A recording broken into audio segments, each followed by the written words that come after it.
Top. Damn les gens, j'espère que vous allez bien, c'est Thibaut-Nitiep et c'est un plaisir de vous parler aujourd'hui. Et aujourd'hui les gens, vous avez vraiment été nombreux à me poser cette question.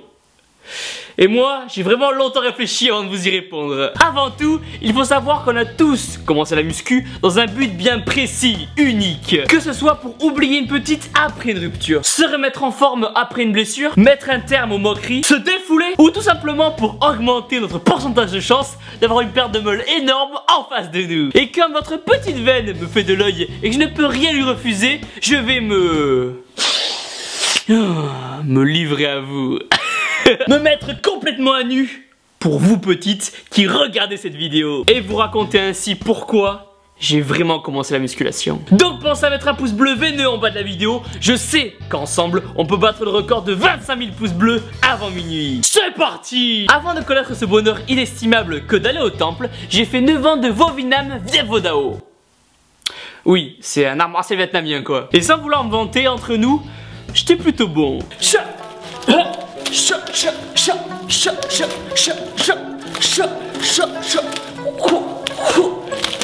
Ah, mes couilles! Et à côté de ça, je passais le plus clair de mon temps à regarder et à lire des mangas. Dragon Ball, Naruto ou Bleach, qui était bien plus que de simples dessins. Derrière chaque personnage, il y avait vraiment une histoire, une philosophie de vie, des valeurs, une notion de dépassement de soi, de ne jamais rien lâcher et de toujours aller au-delà. J'étais aussi fan d'acteurs comme Vin Diesel, Arnold ou The Rock, qui avaient des veines aussi développées que les lignes du métro parisien et des trapèzes à en rendre jaloux le Cobra Royal de Malaisie lui-même. Bref, quand on a 16 ans et qu'on pèse 55 kilos, ça fait rêver.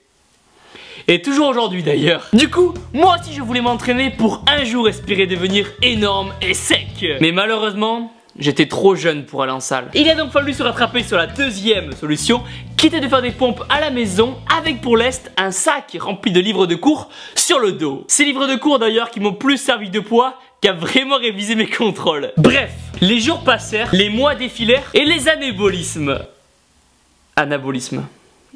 Ouais, c'est nul. Puis arrive cette belle journée d'hiver du 3 janvier 2009. C'est le genre de date qu'on n'oublie jamais. J'allais avoir 17 ans. Ce jour-là, avec des amis, nous avions décidé d'aller faire notre petit cheat meal kebab avec son supplément frites et ses petites sauces qui vont bien. La journée s'annonçait alors parfaite. On marche donc tranquillement sur le trottoir quand soudain, une voiture passe à côté de nous en ralentissant. Mais on n'y prête pas vraiment attention. Nous étions déjà enivrés par l'odeur du kebab qui se rapprochait de plus en plus. Et là, la voiture qui venait juste de passer s'arrête devant nous. Mais jusque là ça va, elle cherchait peut-être simplement une place pour se garer. Et là, sort de la voiture 3 jeunes de 20-22 ans qui commencent à marcher d'un pas déterminé dans notre direction. Mais jusque là ça va, ils voulaient peut-être juste des renseignements sur la ville ou sur les musées à visiter. Et là, l'un des jeunes commence à sortir une batte de baseball qu'il avait cachée derrière son dos. Mais jusque là, ça va.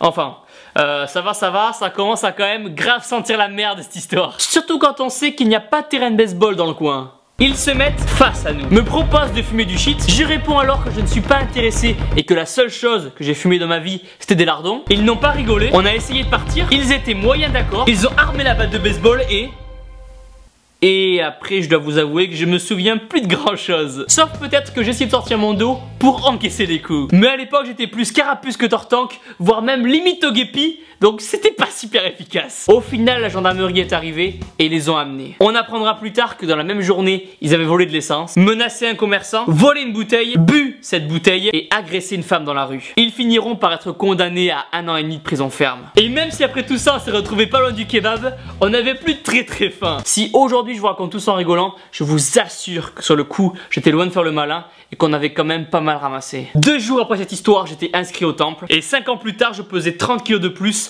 en me promettant que si quelque chose comme ça devait se reproduire, je voudrais être capable de pouvoir protéger mes proches. Au final, tout ça pour dire quoi? Pour me plaindre? Aucunement. Car malheureusement, des histoires pires que la mienne arrivent tous les jours. Pour me venger? Au contraire. Si c'était possible, j'aimerais même remercier ces personnes. Car si ça ne s'était jamais passé, je n'aurais peut-être jamais connu le bonheur de faire ce sport. Et surtout, peut-être que je n'aurais jamais eu la chance de vous rencontrer vous. Je veux simplement vous montrer qu'il y a des moments dans la vie où il nous arrive que des merdes. Qu'on a beau faire les choses bien, rien ne se passe comme on le veut. À tel point qu'on a l'impression d'être maudit. Ce que vous devez faire alors, c'est prendre ces événements comme un défi. Et vous dire que si ça vous arrive, c'est qu'il y a une raison. Que ce n'est pas pour rien. Que c'est la vie qui vous teste. Et si vous parvenez à le réussir et à vous dresser devant, alors vous en sortirez grandi et plus fort. Mais attention, je n'ai jamais dit que ça allait être facile, loin de là. Je ne cherche pas non plus à vous faire un monologue de motivation à la con, mais simplement parce que j'ai vécu ce genre de moment et que vous faire littéralement démonter la gueule à coups de batte de baseball à 16 ans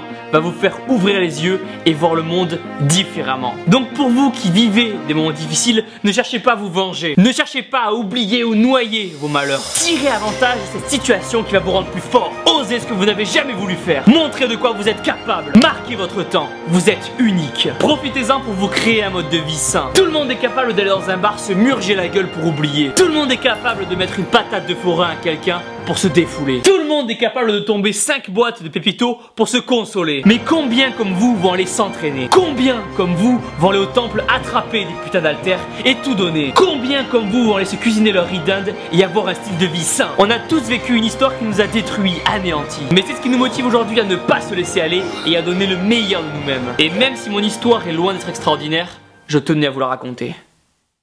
Et si au travers de cette vidéo j'ai pu aider juste au moins l'un d'entre vous à aller mieux, je serai le plus heureux des hommes. Surtout, n'oubliez jamais qu'on est une équipe et que vous ne serez plus jamais seul. Et voilà les gens, pensez à mettre un like de l'espace en bas de la vidéo, à vous abonner. Dites-moi dans les commentaires pourquoi vous avez commencé à vous entraîner et d'où vient votre motivation. Vos études de réduction pour les compléments alimentaires, les liens sont dans la description. Et surtout, n'oubliez jamais que vous êtes les meilleurs. Boum!